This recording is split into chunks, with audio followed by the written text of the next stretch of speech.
제6장 나실인 삼손 1. 블레셋의 압제.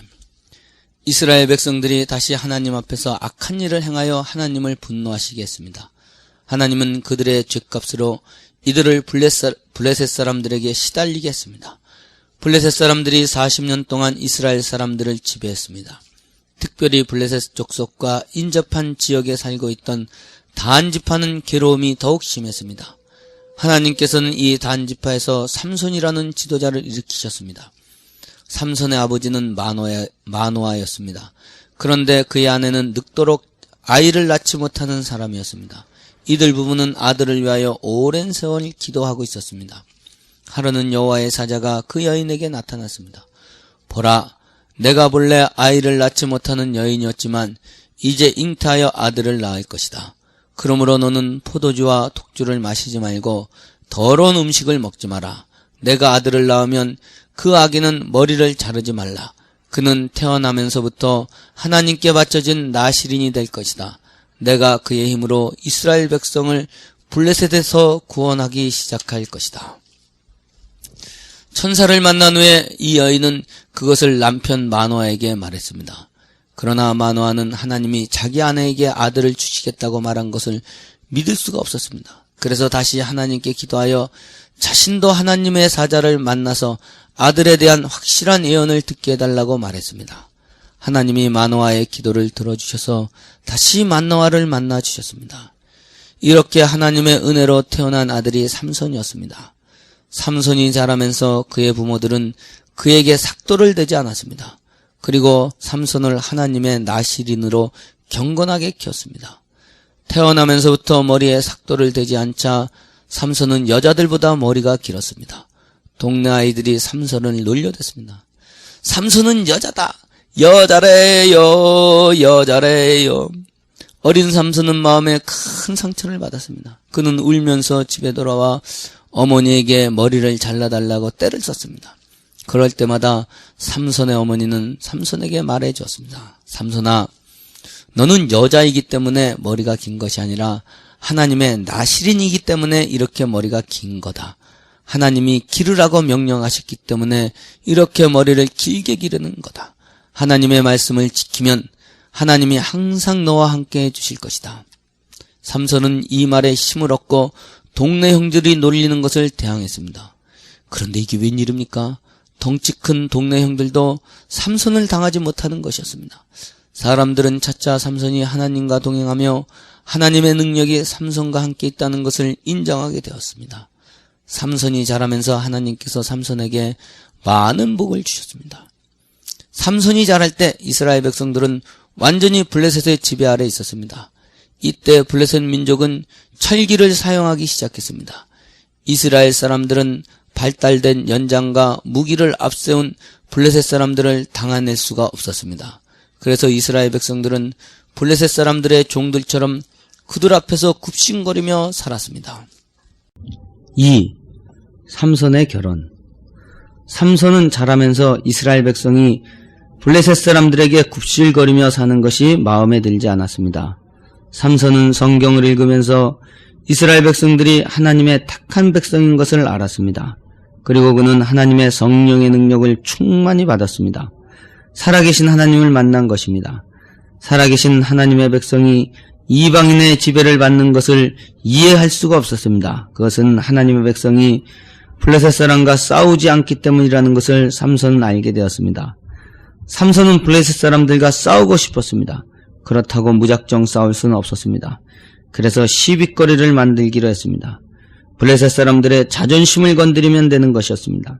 삼손은 이것을 위하여 블레셋 여자와 결혼을 하기로 했습니다. 블레셋 사람들은 이스라엘 남자가 블레셋 여자를 데리고 사는 것을 건방지게 보았습니다. 교만한 블레셋 사람이 틀림없이 삼손에게 시비를 걸 것이라고 생각한 것입니다. 삼손은 딥나에 가서 한 여자를 보고 그 여자와 결혼하기로 했습니다. 삼손의 집은 이스라엘 사람이었지만 부자였습니다. 삼손은 자기 부모님께 블레셋 여자와 결혼하겠다고 말씀드렸습니다.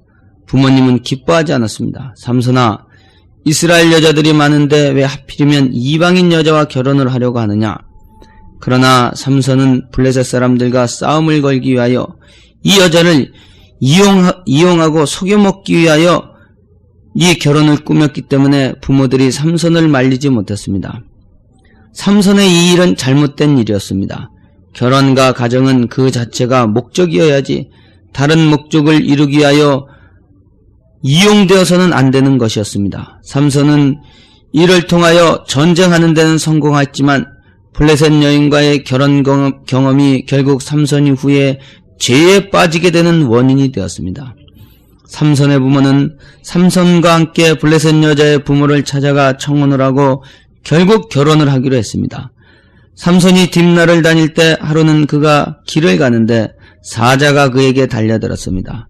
삼손은 손에 아무런 무기가 없었어도 사자를 잡아 염소 새끼같이 찢어버렸습니다. 그리고 후에 다시 그 자리를 지나자 그 사자의 시체 속에 벌들이 집을 지었습니다. 삼손은 너무나 신기했습니다. 썩어가는 사자의 시체에 벌들이 집을 짓고 꿀을 모을 수가 없기 때문입니다. 삼손은 속으로 생각했습니다. 이것은 틀림없는 하나님의 계시 역사다. 아무도 알지 못할 것이다. 삼손은 그 꿀을 따서 자기의 부모님께 드렸습니다. 그리고 자신의 신기한 경험을 바탕으로 아무도 풀 수 없는 수수께끼를 만들었습니다. 3. 삼손의 수수께끼.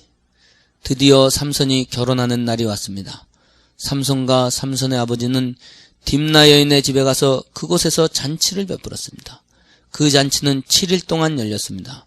블레셋 마을의 청년들 30명이 그 잔치에 초대를 받았습니다.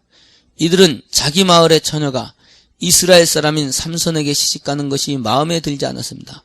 자존심이 상하는 일이었습니다. 삼손은 이들의 마음을 알고 이들을 더 약 올리기 위하여 수수께끼를 냈습니다. 내가 너희들에게 수수께끼를 내겠다. 너희들 30명이 연합해서 풀어보라. 만일 이 문제를 푼다면 내가 베옷 30벌과 가죽옷 30벌을 너희에게 주겠다. 그러나 만일 그 답을 풀지 못하면 너희들이 내게 베옷 30벌과 가죽옷 30벌을 주어야 할 것입니다. 블레셋 사람들은 자존심이 상했습니다. 건방진 이스라엘놈 같으니라고. 그들은 속으로 이렇게 생각하면서 말했습니다. 좋다. 내가 아무리 어려운 문제를 내도 우리가 못 풀 수 있겠느냐? 우리는 30명인데. 삼손이 말했습니다. 먹는 자에게서 먹을 것이 나오고 가장 강한 자에게서 가장 단 것이 나왔다. 자, 이 문제를 너희 30명이 7일 안에 풀어야 한다. 블레셋 청년들은 이 문제를 풀려고 온갖 기회를 동원했습니다. 그러나 삼손의 개인적인 경험에서 나온 이 문제를 풀 수가 없었습니다. 블레셋 사람들은 다른 수단을 강구했습니다. 그들은 삼손의 신부를 불러냈습니다. 잘 들어라. 너는 무슨 수를 써서든지 내 남편을 깨워서 이 문제의 답을 알아내야 한다. 만일 내가 그 답을 우리에게 알려주지 않으면 우리가 너와 내 집을 불살라버리겠다. 내가 우리를 잔치에 초대해놓고 우리의 재물을 빼앗아가려는 것이냐? 우리 말을 명심해라. 농담이 아니다. 삼손의 아내는 너무나 겁이 났습니다. 거친 블레셋 남자들의 성질을 잘 알고 있기 때문입니다. 삼손의 아내는 그날부터 삼손을 졸라냈습니다. 삼손, 당신의 수수께끼는 너무나 기가 막혀요. 당신이 반드시 블레셋 사람을 이길 거예요. 그런데 그 답이 무엇이죠? 너무나 궁금해요. 제게만 알려주세요. 삼손이 대답했습니다. 안 돼. 7일이 다 지나기까지는 아무에게도 말할 수 없어. 삼손, 무슨 걱정이에요? 저는 이미 당신의 아내이고 당신 편인데요. 제가 궁금해서 어떻게 7일을 기다려요? 삼손이 말했습니다. 아니요. 아무리 당신이라도 답을 알려줄 수 없어. 삼손의 아내가 말했습니다. 아무리 당신이라도라뇨? 나는 당신의 아내예요. 나를 못 믿겠다는 말이군요. 당신은 나를 모독하고 있어요. 나를 다른 민족 취급을 하는군요. 당신이 나를 사랑한다는 말도 저는 믿을 수 없어요. 우리 집에서 벌써 이러니 당신 집에 가면 저를 얼마나 박대할까 뻔해요. 당신 가족들과 함께 나를 완전히 원수, 블레셋 사람 취급하겠군요. 어쩌면 좋아. 내가 왜 결혼을 했지? 나는 어떻게 시집가서 남편에게 원수 취급을 받게 되었으니, 시집에서 원수 취급을 받게 되었어. 삼손은 너무나 당황했습니다. 일이 너무나 이상하게 꼬이는 것이었습니다. 삼손이 다시 아내를 설득했습니다. 그게 무슨 소리요? 내 말은 그런 뜻이 아니요. 당신을 못 믿겠다는 소리가 아니요. 그러나 이 수수께끼의 답은 우리 부모님께도 알려드리지 않았어. 삼손의 아내가 말했습니다. 결혼을 했고 당신이 진정으로 나를 사랑하고 믿는다면 부모에게 말 못한 것도 내게는 말할 수 있잖아요. 중요한 것은 당신이 나를 믿지 못한다는 거예요. 나는 너무나 불행해요. 삼손의 아내는 잔치 동안 계속해서 울며 삼손을 괴롭혔습니다. 잠자리도 거절했습니다. 삼손은 견딜 수가 없게 만들었습니다. 잔치의 마지막 7일 때 이제 삼손은 아내에게 그 답을 가르쳐 주었습니다. 시간이 얼마 남지 않았기 때문에 이제는 괜찮다고 생각했습니다. 그러나 수수께끼의 답을 알아낸 삼손의 아내는 즉시 블레셋 청년들에게 그 답을 말해 주었습니다. 제7일 해질 무렵 블레셋 청년들이 의기양양하여 삼손에게 왔습니다. 블레셋 사람들이 말했습니다. 하하, 삼손, 사자보다 강한 것이 무엇이며 꿀보다 단 것이 무엇이겠느냐. 삼손은 그 대답을 듣고 즉시 자기 아내가 그 답을 말해 주었다는 것을 알 수 있었습니다. 너희들이 내 아내와 내통하지 않았다면 결단코 이 문제를 풀지 못했을 것이다. 감히 내 아내와 내통을 하다니. 삼손은 너무나 화가 났습니다. 그러나 약속은 약속이었습니다. 삼손은 블레셋의 다른 마을인 아스글론으로 가서 그곳 사람 30명을 죽이고 그 옷을 벗겨서 딥나 청년들에게 주었습니다. 피 묻은 옷을 주면서 삼손이 말했습니다. 각오해라. 오늘의 수치는 내가 반드시 배로 갚겠다. 삼손은 아내도 버리고 화가 나서 집으로 돌아갔습니다. 삼손의 장인은 삼손이 화가 나서 가는 것을 보고 삼손의 아내를 그 마을의 블레셋 청년 중 한 사람에게 다시 시집을 보냈습니다. 4. 삼손과 블레셋의 싸움. 그렇게 겨울이 지났습니다. 봄이 돌아와 밀추수를 할 무렵에 삼손이 다시 자기 아내를 찾아갔습니다. 그런데 그때는 이미 장인이 삼손의 아내를 다른 남자에게 시집을 보낸 후였습니다. 장인이 삼손에게 말했습니다. 삼손, 자네가 화를 내고 떠나지 않았나? 나는 자네가 자네 아내를 미워하는 줄 알았네. 그래서 그 동무 중 한 청년에게 시집을 보냈네.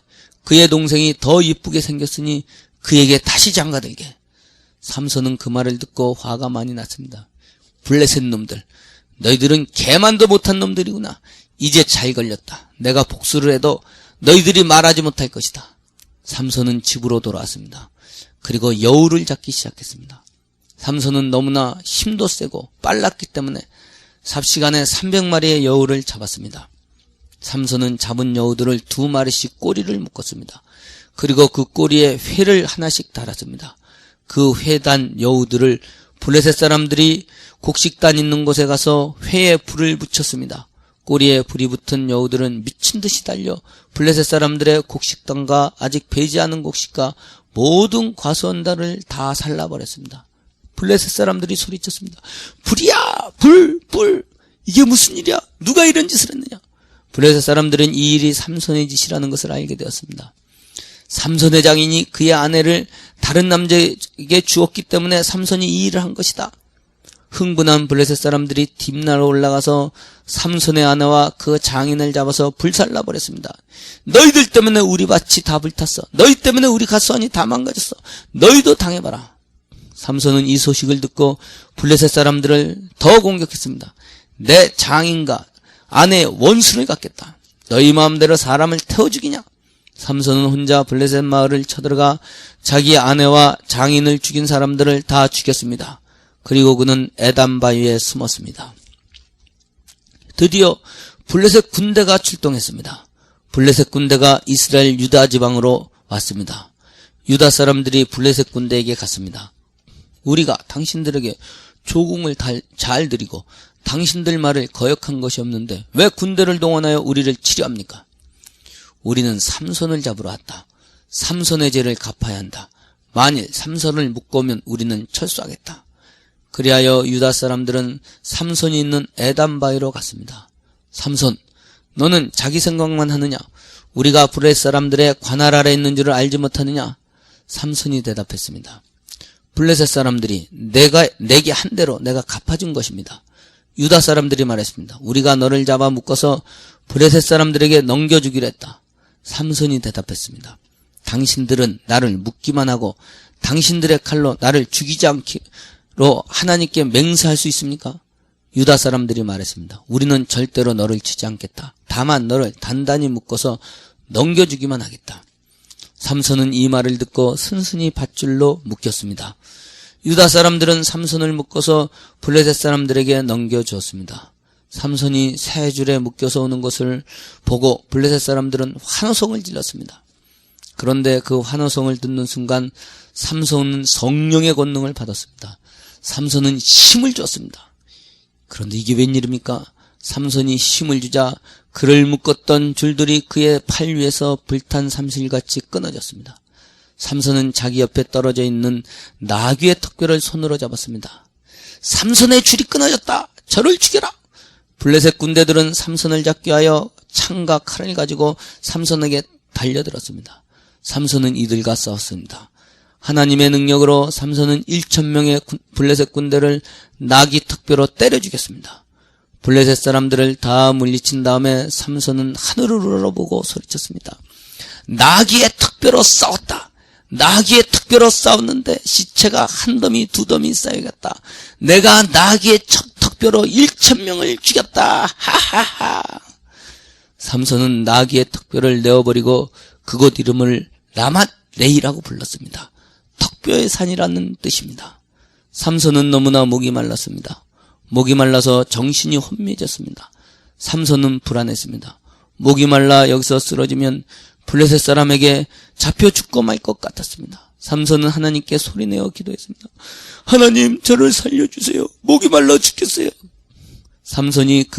하나님이 삼손의 그 기도 소리를 들으시고 레이의 높은 언덕 위에 샘이 터지게 하였습니다. 삼손은 솟아나오는 그 물을 마시고 정신이 들었습니다. 그는 그 샘의 이름을 에낙고레, 즉 부르짖는 자의 샘이라고 불렀습니다. 삼손이 혼자 블레셋 군대 1,000명을 나귀 턱뼈로 때려 죽였다는 소문이 삽시간에 온 이스라엘에 퍼져나갔습니다. 이스라엘 사람들은 즉시 삼손에게 모여들었습니다.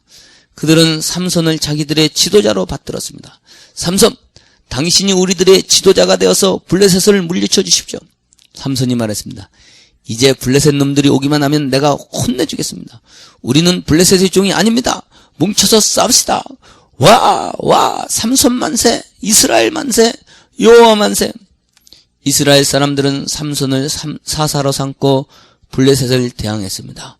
블레셋 사람들은 감히 삼손에게 싸움을 걸 수가 없었습니다.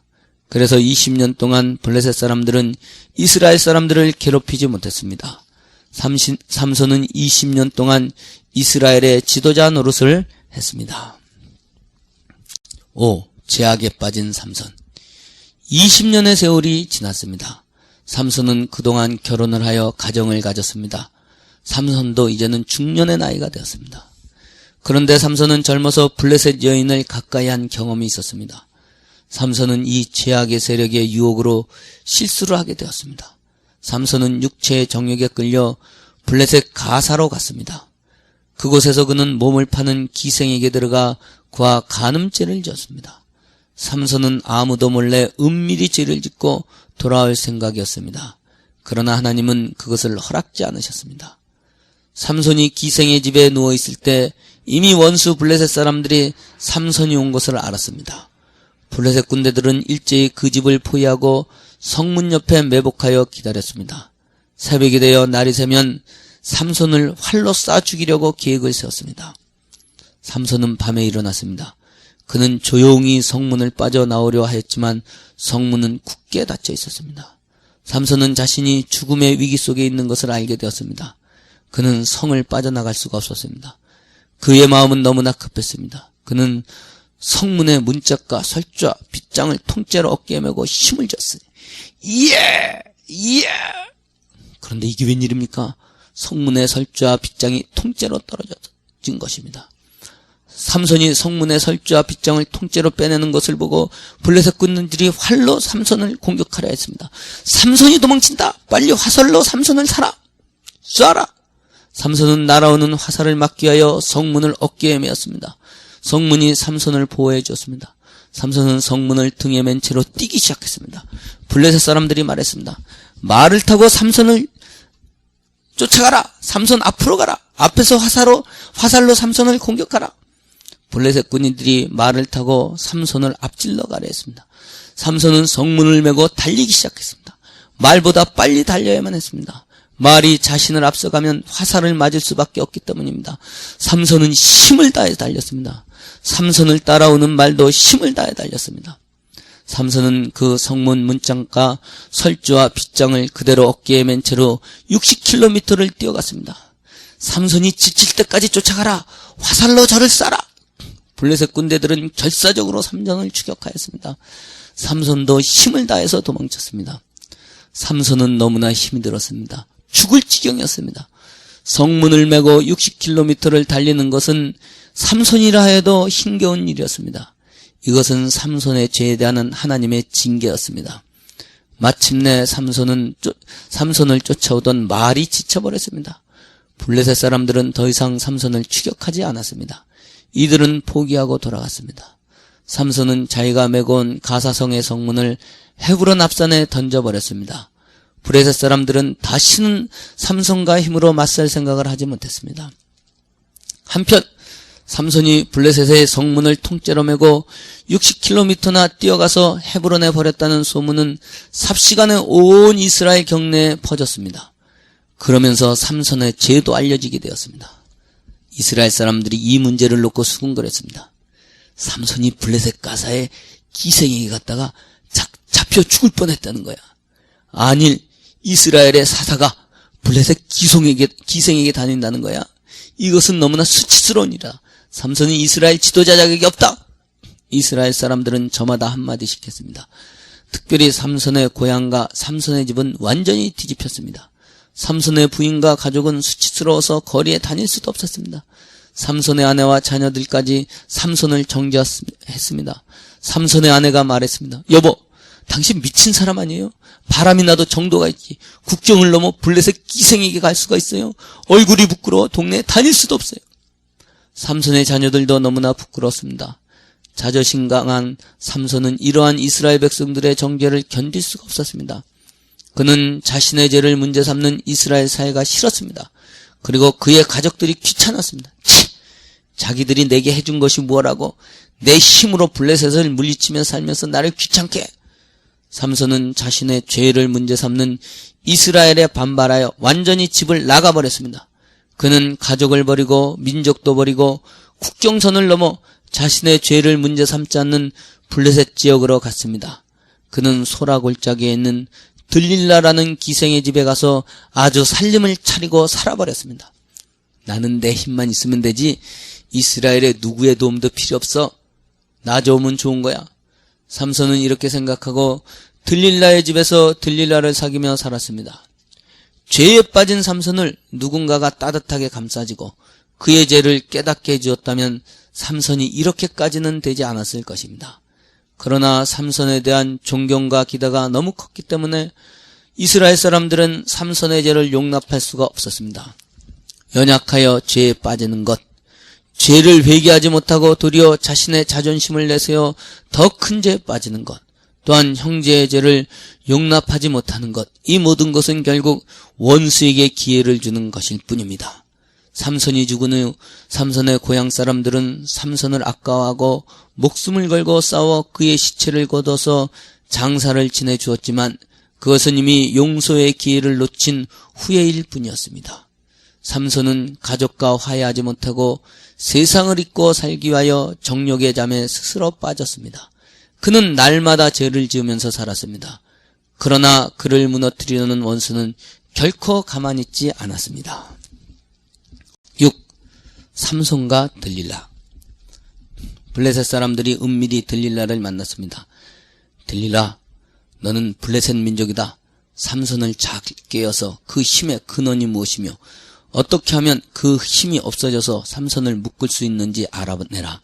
그러면 우리 블레셋 5족속이 각각 1,100씩 5,500개의 은전을 주겠다. 그 시대 은전 30개면 건강한 남자 노예 1명 값이었습니다. 또 은 20개면 건강하고 젊은 여종 1명을 살 수 있었습니다. 그러므로 은 5,500개는 남여종 200명을 살 수 있는 막대한 금액이었습니다. 원수들은 하나님의 사람을 넘어뜨리기 위하여 절대 재물이나 노력을 아끼지 않는다는 것을 명심해야 합니다. 들릴라는 이 돈이 탐이 났습니다. 그래서 삼손을 깨웠습니다. 삼손, 당신은 어떻게 그런 힘을 갖고 있어요? 어디서 그 힘이 오지요? 당신에게는 약점이 없나요? 어떻게 당신을 묶을 수 있죠? 삼손이 대답했습니다. 내 힘은 하나님이 주신 것이요. 나라고는 약점이 없겠어. 만일 마르지 않은 푸른 칙 7으로 나를 묶으면 내가 약해서 다른 사람과 같아질 것이요. 들릴라는 즉시 블레셋 방백들에게 연락을 했습니다. 블레셋 사람들이 푸른 칙 7을 구해왔습니다. 블레셋 군인이 들릴라의 집 내실에 숨어 있었습니다. 들릴라는 삼손이 자는 동안 푸른 칙 7으로 삼손의 두 손을 묶었습니다.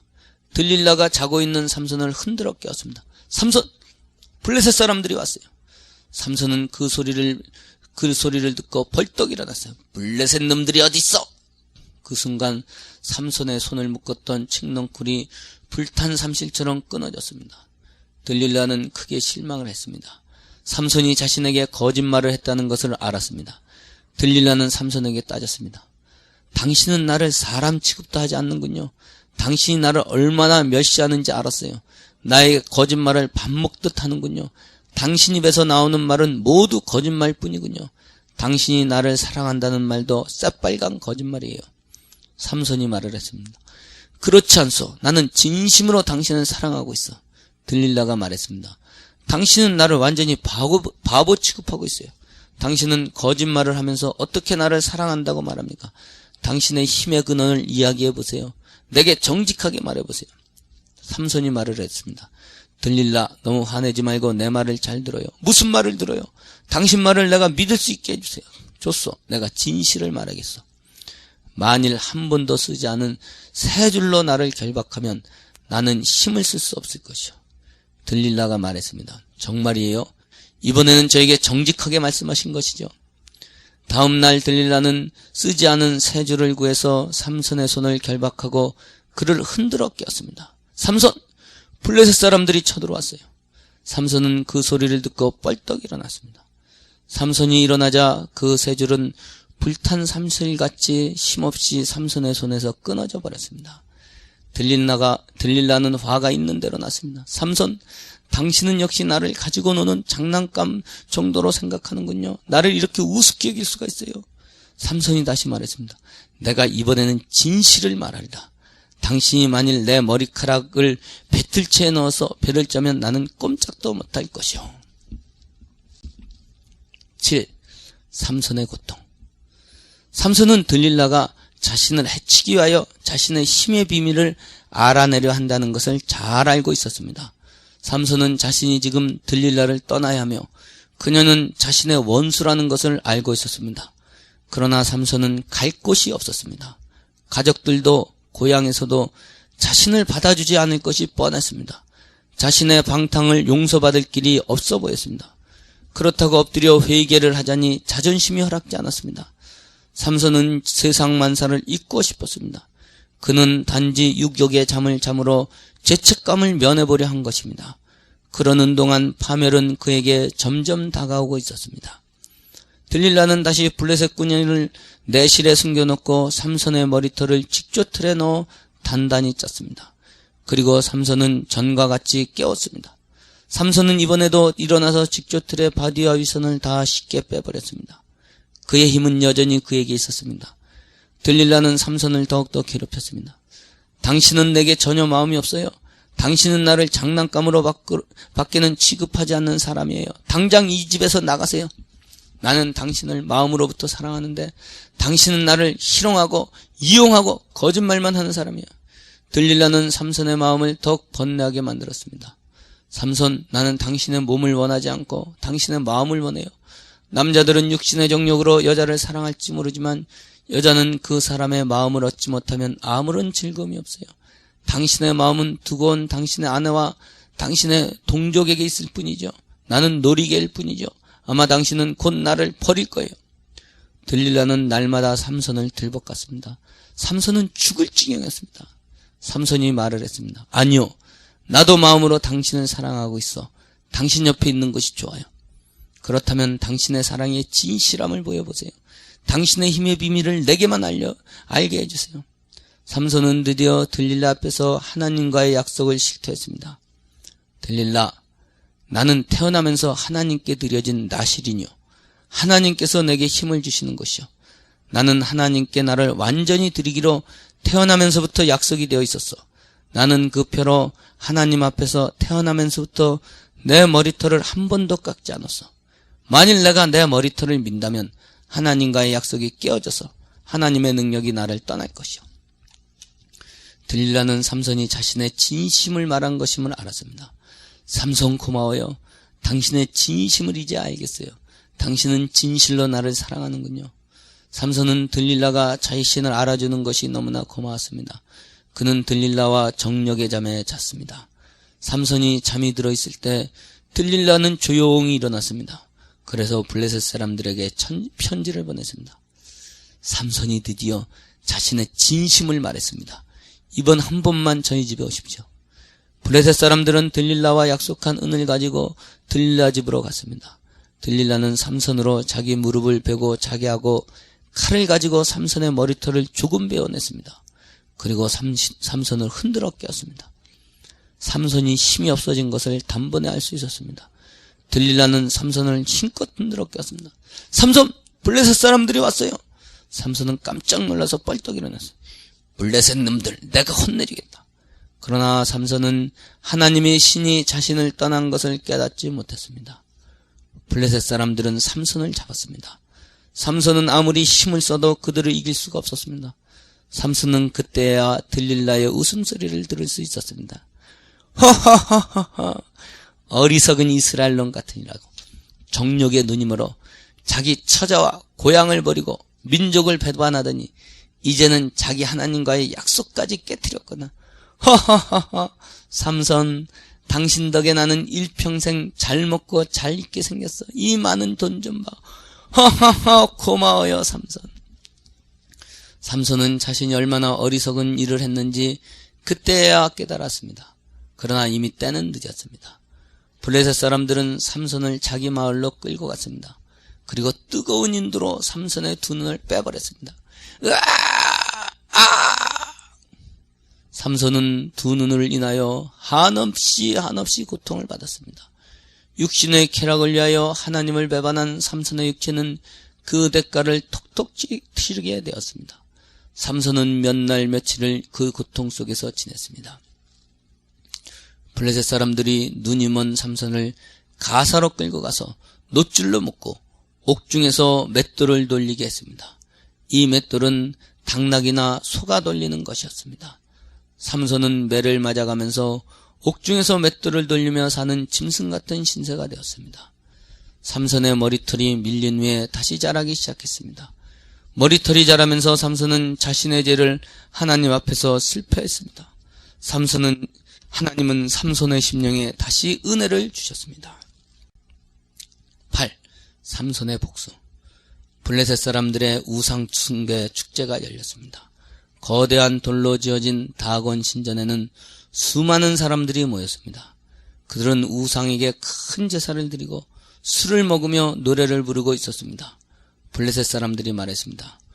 우리의 신 다곤이 우리를 괴롭히던 삼손을 잡아 우리의 포로가 되게 했다. 다곤 만세! 다곤 만세! 다곤의 이름을 찬양하자. 우리의 토지를 헐고 많은 사람을 죽인 삼손에게 다곤이 원수를 갚아주셨다. 블레셋 사람들은 점점 더 흥분했습니다. 이들은 다시 소리쳤습니다. 삼손을 끌어다가 우리 앞에서 제주를 부르게 하자. 삼손을 끌어오라. 삼손은 흥분한 블레셋 군장들 앞에 끌려갔습니다. 블레셋 사람들은 삼손에게 제주를 부리게 했습니다. 삼손은 그들 앞에서 눈먼 짐승같이 시키는 대로 제주를 피웠습니다. 이들은 소리쳤습니다. 다곤 만세! 다곤 만세! 그 큰 성문을 메고 가던 삼손을 다곤이 이겼다. 이 말을 듣고 삼손이 속으로 생각했습니다. 이놈들아, 우상이 어떻게 나를 이기냐? 돌우상이 어떻게 살아계신 하나님을 이기냐? 이놈들아, 내가 이렇게 된 것은 내 죄 때문이야. 삼손은 자신의 죄에 대한 원통함이 생겼습니다. 자신의 죄 때문에 자기가 비참한 신세가 되었을 뿐 아니라 하나님의 이름까지 조롱을 받고 있는 것이 너무나 원통했습니다. 삼손은 자기를 이끄는 소년에게 말했습니다. 나를 이끌어 이 신전을 버티고 있는 기둥을 의지하게 하라. 삼손은 그 신전을 버티고 있는 두 기둥 사이에 섰습니다. 삼손은 그곳에서 여호와께 부르짖었습니다. 여호와 하나님, 나를 보시옵소서. 나를 생각하시옵소서. 나의 비참함을 돌아보시고 나의 고통을 생각하시어 이번만 내게 힘을 주시옵소서. 내가 내 두 눈 뺀 원수를 이 블레셋 사람들에게 단번에 갖게 하시옵소서. 이렇게 말하고는 그 신전을 버티고 있는 돌기둥을 하나는 왼손으로 하나는 오른손으로 껴 의지하고 있는 힘을 다하여 소리 지르며 몸을 앞으로 굽혔습니다. 내가 블레셋 사람과 함께 죽고 싶다. 자, 나와 함께 죽자! 삼손이 힘을 쓰자 돌기둥이 흔들리기 시작했습니다. 돌기둥은 곧 중간이 무너져 버렸습니다. 그러자 신전의 지붕이 무너져 신전 위와 아래에 있던 수많은 사람들이 돌에 깔려 죽었습니다. 삼손이 죽으면서 죽인 사람이 그가 살아서 죽인 사람보다 더 많았습니다. 삼손이 블레셋의 신전을 무너뜨리고 그 안에서 많은 블레셋 사람들을 죽이고 그들과 함께 죽었다는 소문이 온 이스라엘에 퍼졌습니다. 이스라엘 사람들은 삼손이 너무나 아까웠습니다. 삼손의 형제들과 그 동족들이 모두 무너진 신전으로 쳐들어갔습니다. 그들은 블레셋 사람들 사이에서 삼손의 시체를 거두다가 삼손의 아버지 집에 장사 지냈습니다. 삼손은 하나님의 사소로 20년 동안 이스라엘을 다스렸습니다. 그는 가장 큰 은혜를 받은 사람이었는데 중년의 유격의 노예가 되어 너무나 슬픈 종말을 맞았습니다. 9. 우상숭배에 빠진 미가. 사사시대는 이스라엘 역사 가운데 가장 혼란스러운 시대 중 하나였습니다. 하나님과 맞는 지도자가 없었습니다. 이스라엘 백성들은 자기들 마음대로 살았습니다. 우상숭배와 음란과 정치적인 혼란이 계속되었습니다.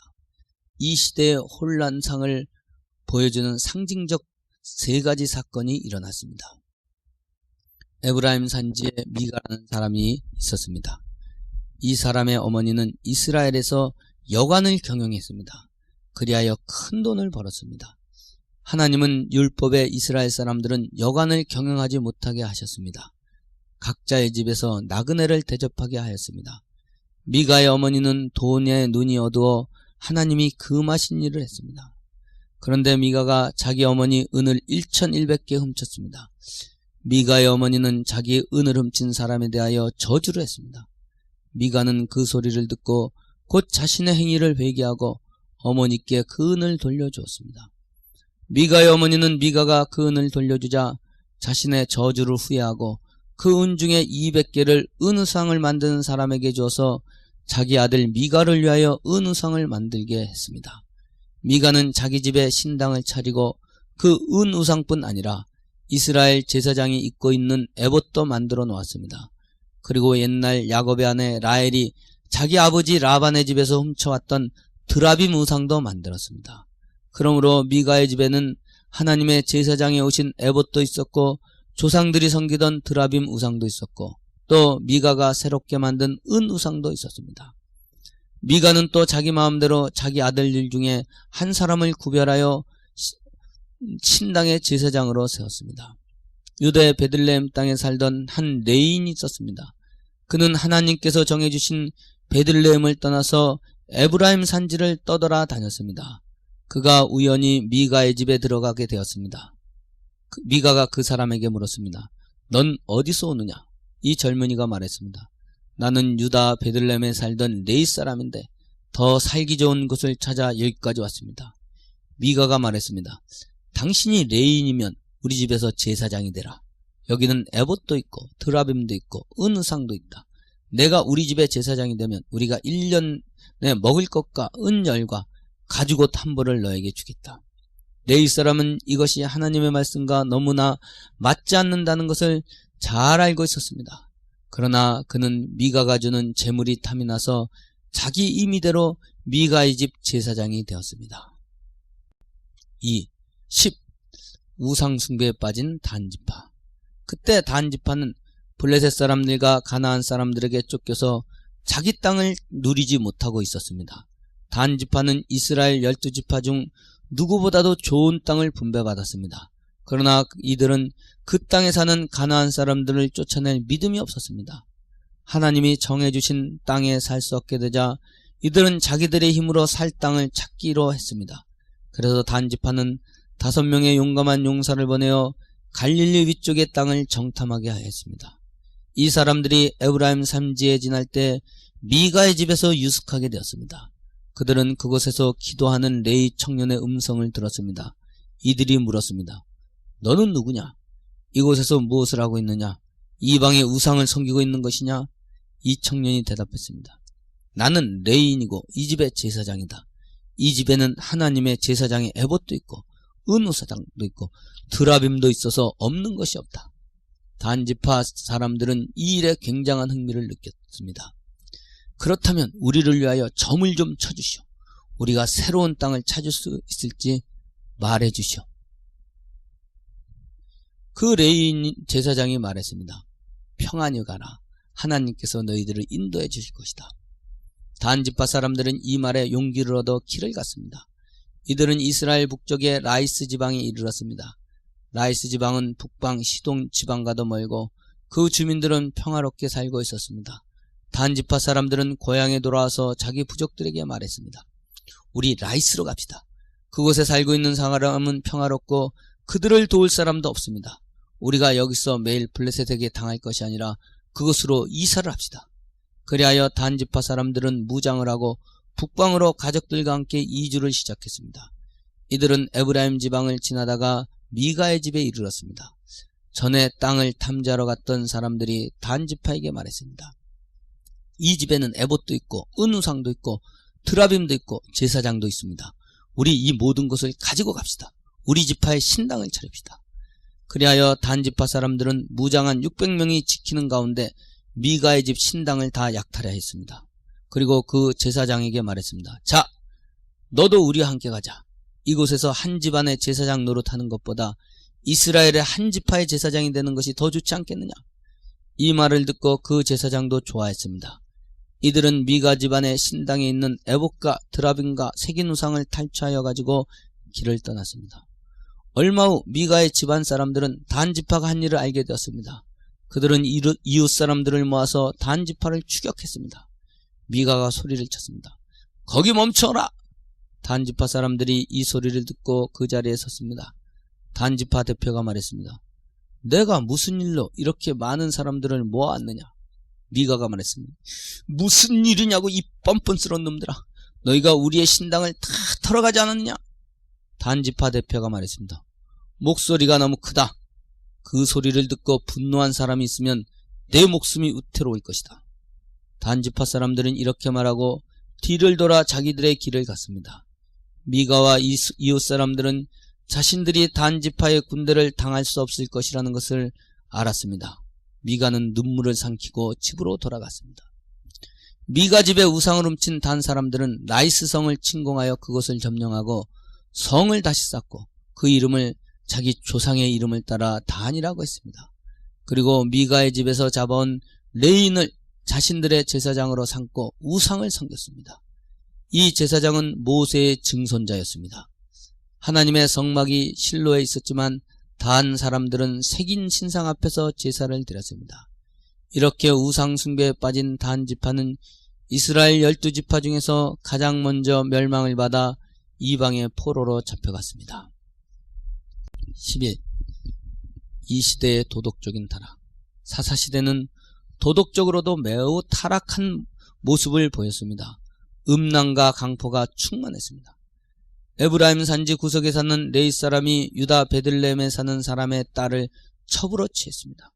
그런데 그 첩이 남편을 두고 다른 남자와 간음을 하고 남편이 무서워서 유다 베들레헴 친정으로 도망갔습니다. 그녀가 친정으로 도망간 지 넉 달 만에 남편인 레인이 베들레헴으로 자기 첩을 찾아가서 다정하게 말하고 집으로 데려오려고 했습니다. 여자의 아버지가 그 사람을 환영하여 그 사람을 위하여 많은 음식을 차리고 며칠 동안 술을 마시며 함께 지냈습니다. 이 남자는 자기의 첩을 데리고 빨리 고향으로 돌아가고자 하였지만 이 여자의 아버지가 간청하여 다시 하루를 머물게 되었습니다. 5째 날 아침에 이 사람이 일찍 일어나서 길을 떠나려 하자 여자의 아버지가 말했습니다. 어제는 술을 많이 먹었기 때문에 지금 길을 가면 너무 힘이 들 것이요. 먼저 잘 먹고 힘을 내서 길을 떠나도록 하시오. 그래서 이 사람은 그날 하루 종일 그 집에서 먹고 오후가 되었습니다. 오후가 되어서 그 사람이 장인의 만류를 뿌리치고 종들과 자기 첩을 데리고 길을 떠났습니다. 이 사람들이 베들레헴을 떠나 여부스 땅 맞은편에 이르렀을 때 그만 해가 지고 말았습니다. 종이 주인에게 말했습니다. 해가 지는데 여부스 마을로 들어가서 여관을 찾는 것이 어떻겠습니까? 이 레인이 말했습니다. 아니다. 조금만 더 가면 베냐민 지파의 땅 기브아가 있다. 우리가 이스라엘 족속의 마을을 두고 이방인의 마을에 들어갈 필요가 있겠느냐. 그리고 이들 일행은 해가 거의 질 무렵에 베냐민 족속의 기브아에 도달했습니다. 그러나 기브아 사람들 중에서 이들을 자기 집으로 영접해주는 사람이 한 사람도 없었습니다. 이방인 지역은 사람들이 머물러 가는 여관도 있고 술과 음식을 파는 곳도 있었지만 이스라엘 백성은 나그네가 자기 동네에 오면 집으로 초청하여 음식과 잠자리를 제공하여 한다고 성경이 가르치기 때문에 여관이 없었습니다. 그러나 기브아 사람들은 나그네에게 관심이 없었습니다. 이들이 거리에서 추위에 떨고 있을 때 마침 밭에서 일하고 돌아오던 노인이 그것을 지나가게 되었습니다.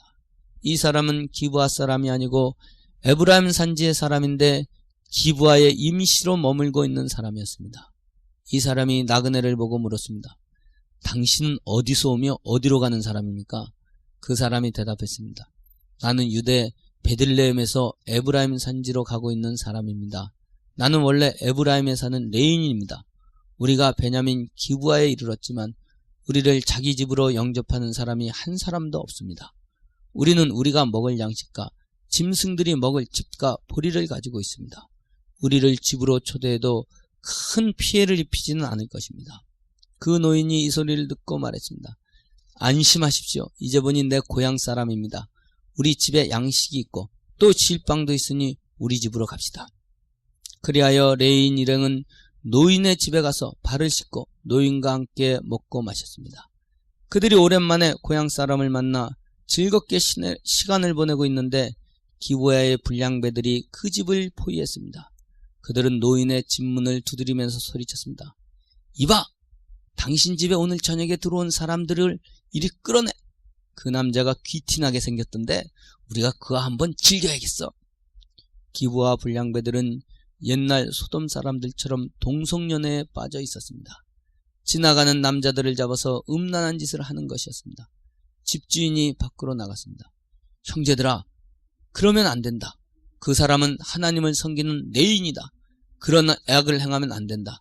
내가 내 처녀딸과 저 사람의 첩을 너희들에게 내줄 테니 그 사람은 해치지 말라. 그러나 불량배들이 듣지 않았습니다. 그때 이 레인이 자기의 첩을 끌어서 무리들에게로 밀어냈습니다.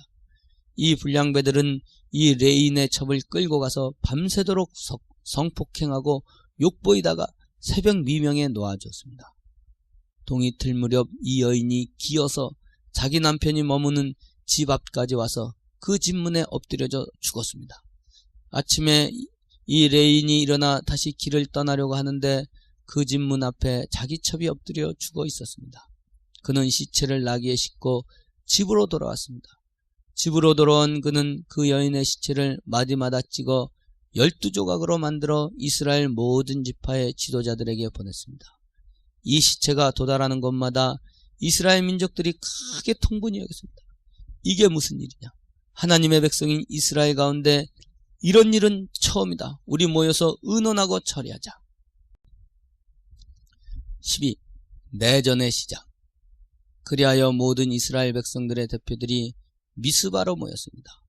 모든 백성들은 칼을 차고 왔는데 그 총회의 숫자가 40만이었습니다. 한편 이 소식은 베냐민 족속에게도 전해졌습니다. 베냐민 지파는 자기 종족의 죄를 가리기 위하여 총회에 모이지 않았습니다. 이스라엘 백성의 총회가 모였을 때 백성의 지도자들이 레위 사람을 불러서 그 사건의 진상을 고하도록 했습니다. 이 레위 사람이 말했습니다. 제가 일이 있어서 길을 가다가 종들과 아내와 함께 베냐민 기브아 땅에 유숙하였는데 그곳 사람들이 이유 없이 나를 치려고 이러가 내가 묵고 있는 집을 포위하고 나를 죽이려 하고 내 첩을 욕보여 그녀로 죽게 하였습니다. 내가 너무나 어이가 없고 억울하여 죽은 여자의 시체를 12조각으로 쪼개서 이스라엘 모든 지파에게 보내서 기브아 사람들의 음행과 망령된 일을 고발하는 것입니다. 모든 이스라엘 백성들이 일제히 일어나 그 사건을 징책하기로 했습니다. 우리는 이 일을 바로잡을 때까지는 집으로 돌아가지 않을 것이다. 우리는 기브아 사람들에게 이렇게 행하자. 우리가 모든 지파에서 10명에 1명, 100명에 10명, 1000명에 100명, 10,000명에 1000명씩 군대로 파견하여 이들의 양식을 예비하고 기브아를 치자. 그리하여 이스라엘의 군대가 베냐민 기브아를 향했습니다. 이스라엘의 지도자들이 베냐민 지파 사람들에게 말했습니다. 너희 베냐민 지파 사람들은 죄악이 자기 속에서 이렇게까지 관영하는 것을 알지 못했느냐? 그러므로 이제 이 악을 행한 기브아 불량배들을 다 잡아 죽여서 일어나기 다시는 반복되게 하지 말라. 그러나 베냐민 족속들이 자기 형제 이스라엘의 말을 듣지 않았습니다. 뭐야? 우리만 죄가 많다는 거야? 자기들은 깨끗한가? 우리 족속을 죽이겠다고? 절대로 그렇게 놔둘 수 없다. 이스라엘 지파들이 베냐민 지파를 우습게 보는 것이다. 이렇게 말하고는 도리어 베냐민 사람들이 기브아를 방어하기 위하여 자기 지역을 떠나 기브아로 모여들었습니다. 기브아는 베냐민 지파의 가장 중요한 도성이었습니다. 사울 왕도 후에 기브아에서 나옵니다. 이렇게 기브아를 지키기 위하여 모인 베냐민 지파가 모두 26,000명이었습니다. 기브아에는 용감한 용사 700명이 있었습니다. 이들은 특히 물매를 잘 던지는 사람들이었습니다. 만일 베냐민 지파 가운데서 경건하고 유능한 지도자가 있었다면 절대로 불량배들의 죄를 가려주기 위하여 이스라엘과 전쟁을 하는 어리석은 짓을 하지는 않았을 것입니다. 그러나 이 시대는 지도자가 없었기 때문에 사람들이 자기 생각대로 자기 감정대로 행동했습니다. 13. 정치적인 혼란, 내전. 베냐민을 치러 간 이스라엘 백성의 수는 40만 명이었습니다. 그들은 4만 명을 뽑아 기브아에 진을 치고 전쟁을 했습니다. 그런데 첫 전투에서 베냐민 사람들이 더 용감하게 행하여 이스라엘 사람들이 그날 베냐민 앞에서 패했습니다. 그래서 22,000명의 이스라엘 군인이 죽임을 당했습니다. 다음날 이스라엘 군대가 다시 진을 짜고 하나님의 법궤 앞에 엎드려 금식하면서 기도하고 울면서 하나님께 물었습니다. 하나님, 우리가 우리 중 하나인 베냐민을 쳐야 합니까? 동족을 쳐야 합니까? 하나님께서 대답하셨습니다. 올라가서 베냐민을 쳐라. 그 이튿날 이스라엘 백성들이 다시 베냐민을 공격했습니다. 그러나 그날도 베냐민 사람 앞에서 이스라엘 군대가 패했습니다. 이스라엘 군인 18,000명이 죽음을 당했습니다. 이에 온 이스라엘 자손이 베델에 올라가서 그곳에서 울며 하나님 앞에 앉아서 해가 닿아질 때까지 아무것도 먹지 않고 하나님 앞에 번제와 화목제 제사를 드렸습니다. 베냐민 족속의 죄를 심판한다고 하면서 이스라엘 사람들이 자신들의 죄를 먼저 씻어야 하는 것을 알지 못했기 때문에 이들이 패할 수밖에 없었던 것입니다. 하나님은 다른 사람의 죄를 고치기 원하는 사람에게 먼저 반드시 자신의 죄 문제를 해결할 것을 요구하시는 것입니다. 이스라엘 백성들이 그날 금식하고 회개하고 저녁에 번제와 화목제를 드렸습니다. 하나님, 우리도 죄인입니다. 우리가 우리 형제를 어떻게 심판할 수 있겠습니까? 그러나 우리가 이 번제문을 주님께 드립니다. 이 피를 믿는 믿음을 보시고 우리를 주님의 도구로 삼아주시고 이스라엘 가운데서 죄를 제할 수 있게 해주십시오. 이스라엘 백성들은 율법이 명한 대로 제사장 비나스의 인도로 하나님의 언약궤 앞에서 번제와 화목제를 드렸습니다.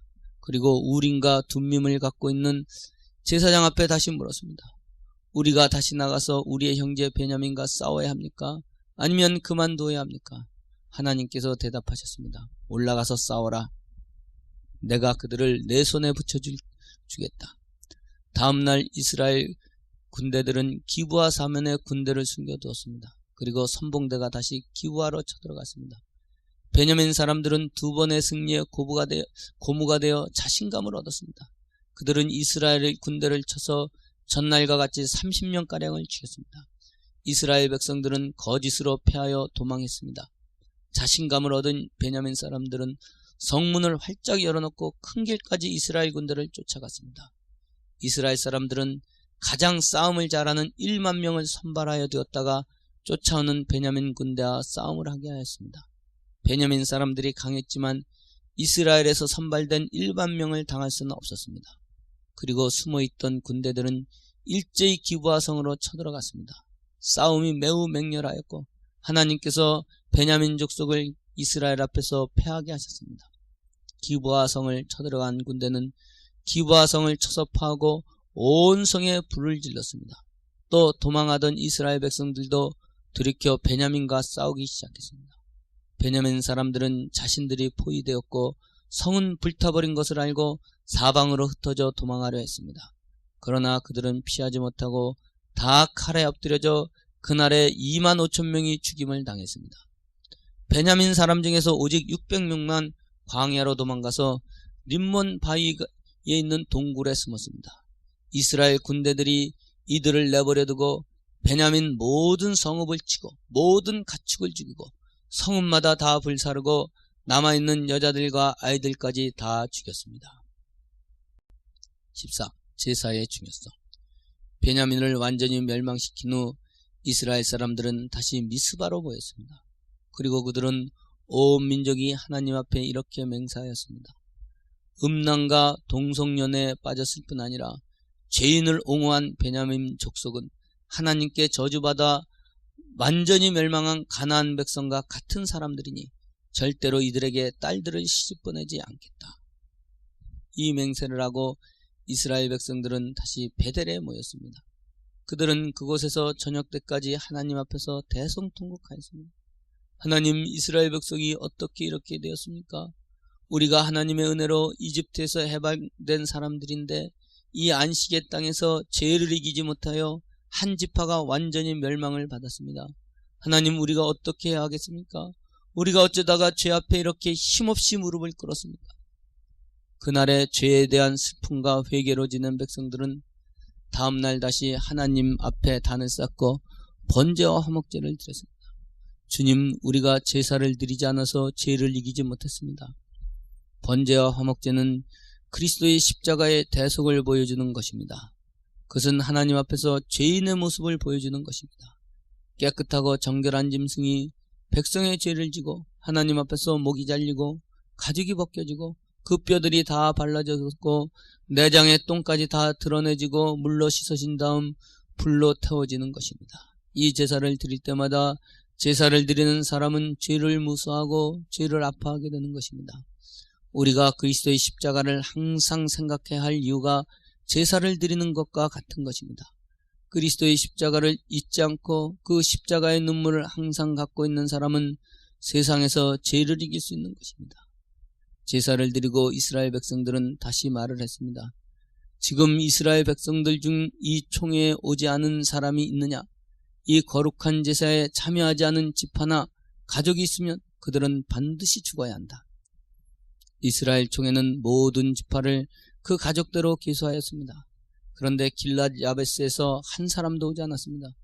총회의 지도자들이 말했습니다. 길랏 야베스 사람들이 총회의 제사에 참여하지 않은 것은 용서받을 수 없다. 총회는 이스라엘 백성 중에서 가장 용감한 사람 1만 2천 명을 뽑았습니다. 그리고 그들에게 말했습니다. 십자가의 은혜를 떠나서 이 총회에 참여하지 않은 이들을 진멸하라. 너희가 가서 행할 일이 이것이다. 길랏의 모든 남자를 죽이고 또 남자와 결혼하였던 모든 여자를 죽이라. 이스라엘 군대가 길랏 야베스로 가서 그곳의 모든 남자들을 죽이고 남자와 결혼한 모든 여자들을 죽였습니다. 그리고 남자와 결혼하지 않은 처녀 400명을 사로잡아 왔습니다. 다시 3개월의 시간이 흘렀습니다. 이스라엘 백성들이 베냐민 지파를 다시 살리고 싶었습니다. 그래서 총회는 림몬 바위에 숨어있는 베냐민 사람들에게 평화를 선포하고 각자 집으로 돌아가게 했습니다.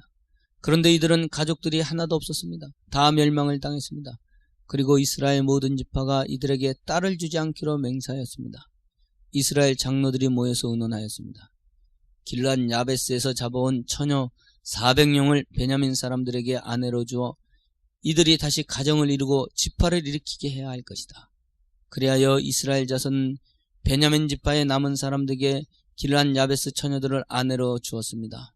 베냐민 지파는 간신히 멸망을 면하고 다시 일어나게 되었습니다. 이스라엘의 이런 불행한 일이 계속된 이유는 이 시대에 이스라엘에 참된 지도자가 없어서